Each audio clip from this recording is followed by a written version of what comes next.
Hello, everyone, and welcome to another special edition of The Danny Show. I'm your host, Dan Cody, giving you commentary and reviews on all things wrestling. Fun fact tonight, WWE came to us from Dallas, Texas. You see, I have a Texas hat. And in honor of Texas, I would like to invite you guys, if you have not seen it, be sure to check out my top 10 favorite matches from the city of Dallas. Be sure to check that out. Let's talk about Roman Reigns. Roman Reigns opened up the show only to be interrupted by Big Bronson Reed, who would eventually challenge Roman to an Australian street fight. Now, a couple of fun facts about Roman.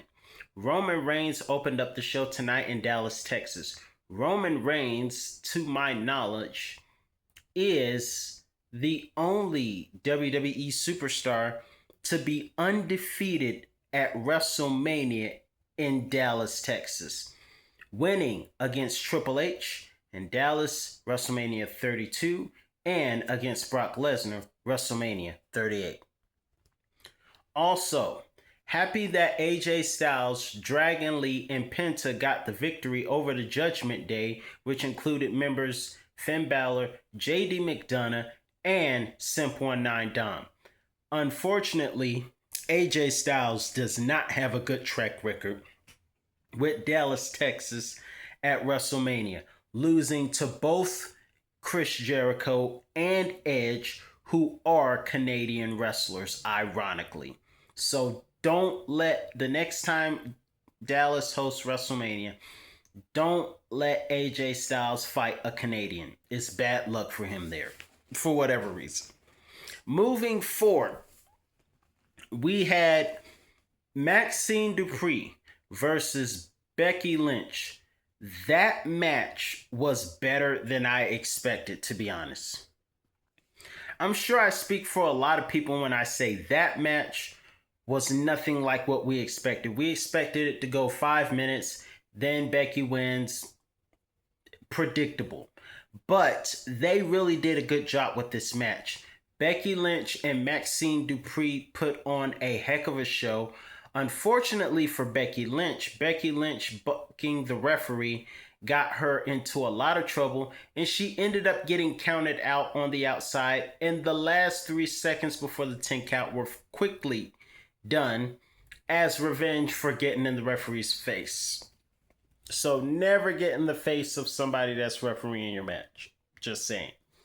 We saw also Bailey defend Lyra. Lyra just cannot get a victory in reference to Raquel or Roxanne Perez because Roxanne was successful tonight. Raquel beat her. So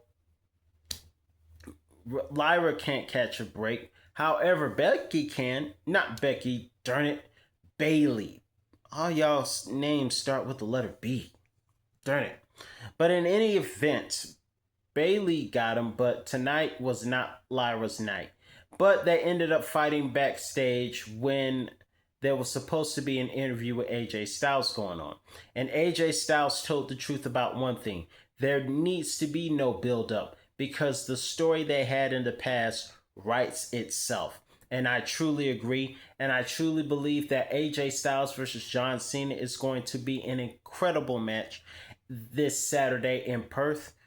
And I believe, I don't know who's going to win, but I believe it's going to be a great match. However, I do believe Seth Rollins is going to win at Crown Jewel as well because I truly believe he needs this.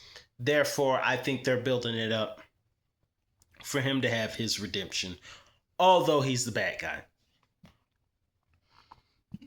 Excuse me. So, tonight's main event included LA Knight and CM Punk facing off against the Usos in a match that LA Knight would pin Jey Uso for after CM Punk did the damage, and they walked off.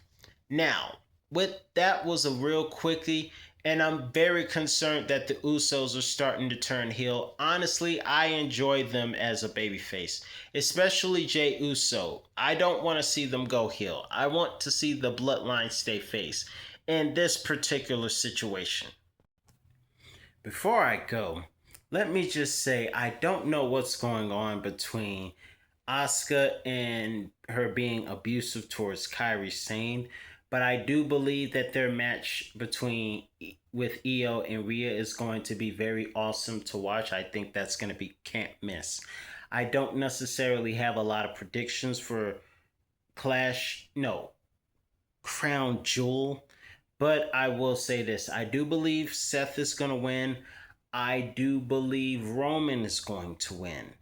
I would I don't know who's going to win between AJ Styles and John Cena. That's going to be a both these guys type of match, in my humble opinion. As far as the women is concerned, with Stephanie Vakir versus Tiffany Stratton, I really don't know. But I want to talk about something that's really interesting that's been going on lately. I don't know if you guys have noticed. Somebody who is a huge wrestling fan has been posting a lot of cartoon AI generated videos of Tupac versus Biggie, and they even have AI generated videos of Martin Luther King. This is crazy. It's pretty entertaining, but it's pretty crazy. We got AI. Even Eddie Guerrero and Chris Benoit came back from the dead. And I will say this: if Eddie Guerrero had not passed away, Chris Benoit would not have did what he did. I truly think that Chris Benoit and what happened that year had a lot to do with his pain with Eddie's passing. But any event, let me know what you think about tonight's episode of Monday Night Raw. I'm your host, Dan Cody. That's all the time I have for you today. And I'll be back with another review on all things wrestling. And enjoy those strange AI videos, folks. And I will see you guys tomorrow. Fate willing.